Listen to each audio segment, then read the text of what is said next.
Have you ever looked at a bowl of dog food and thought, how did this become normal? Why do we feed our pets crunchy brown nuggets that smell like a cross between chicken stock, rotten fish, and a chemistry set? And more importantly, who decided that was dinner? Because before there was dog food, there were just dogs and the scraps that we didn't want.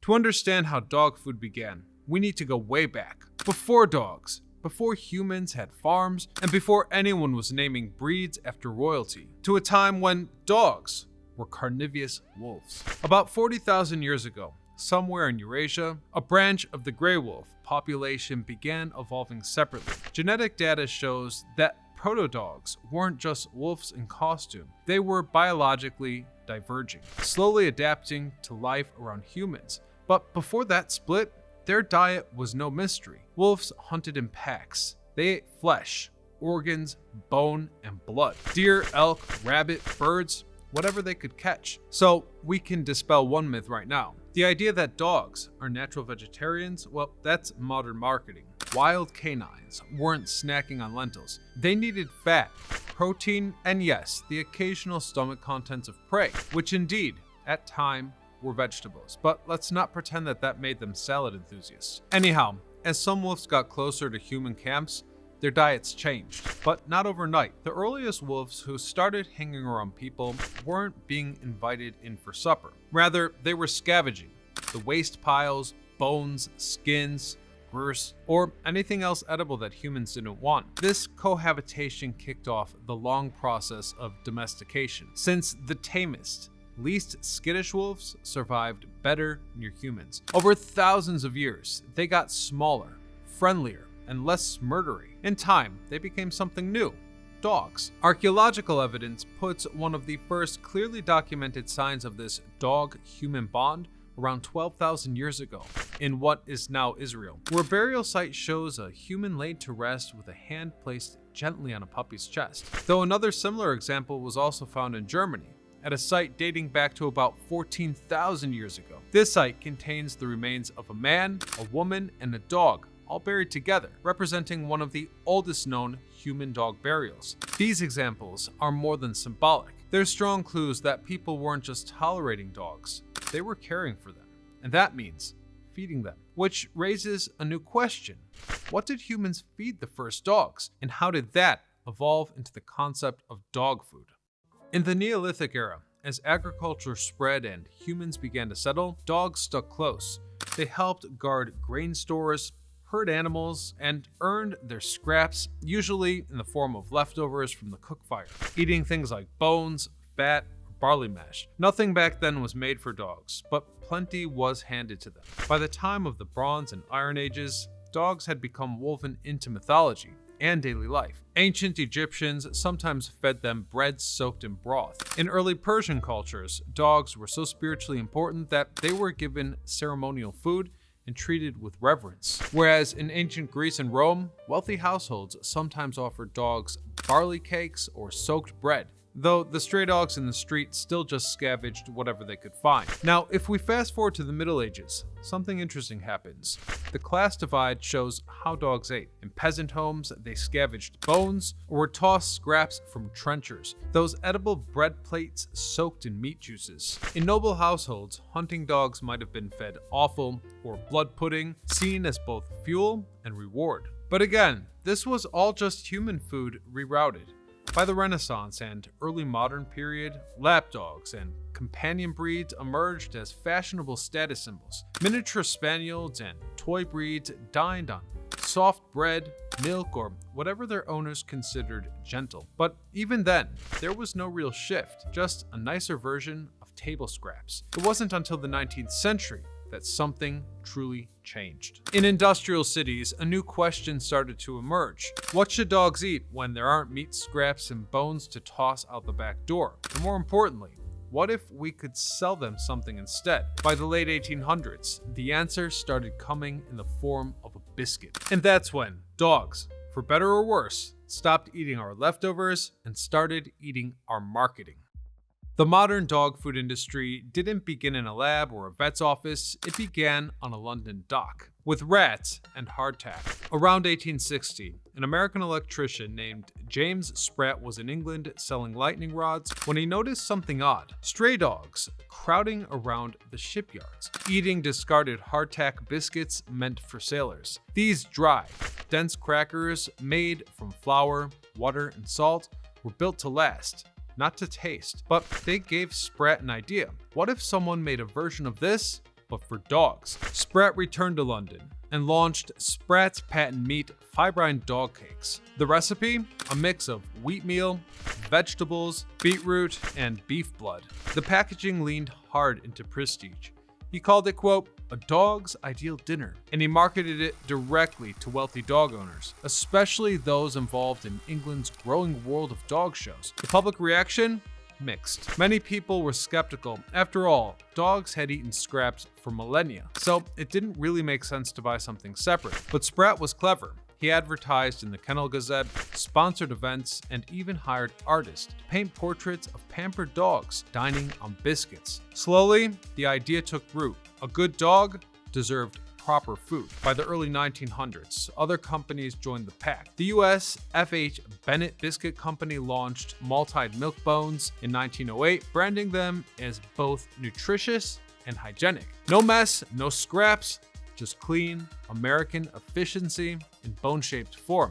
Then came the cans. In 1922, a company called Kennel Ration introduced the first canned dog food, which was made from horse meat. That's right, post-World War I, the US had a surplus of horses no longer needed for battle or farming. The solution? Process them into pet food. And it worked. By the 1930s, Kennel Ration was a household name. Canned food quickly overtook biscuits in popularity, but all was not well in the bowl. As demand for commercial dog food grew, so did cost cutting. Ingredients labeled meat meal or animal byproducts often included things unfit for consumption: beaks, feathers, diseased tissues, and so on. In the 1930s, several countries, including the US and the UK, reported cases of fright disease, a neurological condition traced back to nitrogen trichloride found in the flour used for baking dog biscuits. After consumption, dogs became uncoordinated, panicked, and sometimes fatally ill. That scandal alone triggered reforms, but not clarity. Even today, pet food labeling laws remain murky. What counts as meat?